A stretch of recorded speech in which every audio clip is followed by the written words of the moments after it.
Hey guys, Kasab here, back again with another video. Today we're going to discuss an honest man's watch collection. So what I would like to go through today is more or less well, as you guys know, because you've seen me in the previous videos, I do work for CRM. I do sell and buy watches. And I have my own little personal private collection of pieces, which I've started recently. Well, 3 or 4 years ago. But more on so, I would like to discuss what made me choose these pieces as my starting pieces and which way I'm going as I'm growing my own collection. So you may ask yourself, what does an honest man's collection look like? And what I'm going to be showing you today is actually going to be my personal choices as to what I did in order to get to where I am at right now with this AP 39mm blue face. I'm also going to show you where I started, which is the truth. Nobody starts with a $30,000 watch. People start with a smaller watch. Usually it could be an alternate brand, or you can be starting with something as simple as a 36mm Datejust from 1990. When I first got started in this business was in January 2018. This was right after I graduated high school. My father gave me an opportunity to be his assistant for about 6-7 months while I figured out exactly what it is I wanted to do. The most practical way I found in order to figure out this business itself was to go and run errands for him, meet all the dealers and close business deals for him, pick up checks, deliver checks, and so on and so forth. So after about like 4, 5, 6 months of saving up, I actually was able to acquire this very nice piece. It's a 1990s Rolex Datejust 36mm, reference number 16234.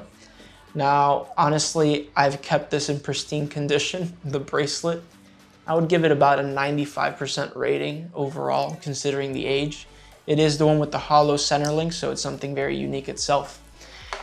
You see, most of the things that you see most of the time online, they're not true. No one starts with a $10,000, $20,000, $30,000 watch unless mommy and daddy buy it for them, or unless for the most part, they just had money from the beginning.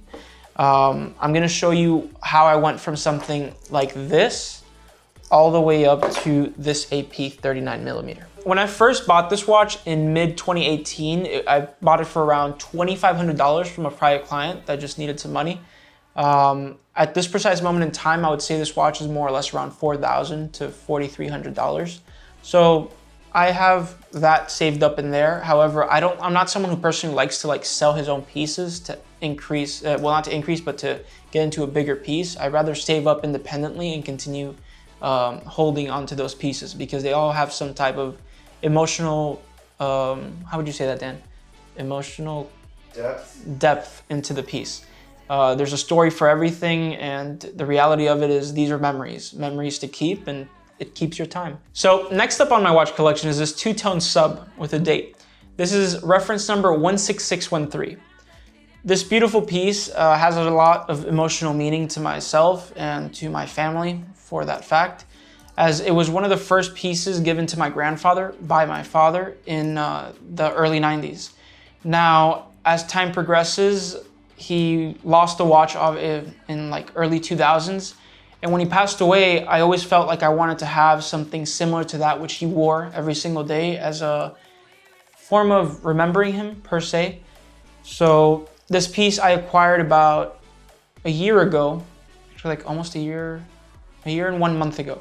I purchased this in mid-2019 while I was working at a vintage shop over here in downtown Miami. A customer walked in, my boss wasn't interested. I followed the guy out and bought it off of him. It's a 2008, which is actually the same year that my grandfather passed away. So I just wanted to have something to remember him by, and this is why I acquired this piece. But just as a little bit of a market update per se, when I bought this piece, I bought it for about $6,500. It's honestly mint condition and it's unpolished. Right now, I would say that it's going for about $9,800 or $99.50. That being said, it's also having to do with the fact that it has the consistent center link, which matches that of the bracelet as it goes down through the buckle. Last but not least, I'm going to be mentioning actually, I think I mentioned this watch to you guys before in like 2 videos ago. A customer had asked me what I would think was a good investment piece per se, and I did say the 15300 ST, which is discontinued with the beautiful blue dial. Now, I was lucky enough to be able to acquire this last week while I was shopping around, trying to bring some pieces over from South America.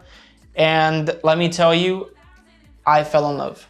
For the 39 millimeters, even though it's I guess on the smaller side, you can't really tell. On my wrist, it goes really well. I mean, I as you can see, I have 36, 40, and now 39. Personally, this piece, I bought it for around $24,000. That's watch only, no box, no papers. I'm gonna take out the extract papers from the AP Boutique and add a box to it. So maybe go up another 700 bucks and then we'll be fine. It's a beautiful piece nonetheless, and something really nice to finish off my collection as I'm trying to go into the bigger and bigger pieces. As you saw today, you saw my watch collection. You saw the purpose for why I added each and every one of these pieces to my collection. Comment down below what your first watch, doesn't have to be any specific brand, and let me know what I should add to my own collection in the future. Take care and have a good day.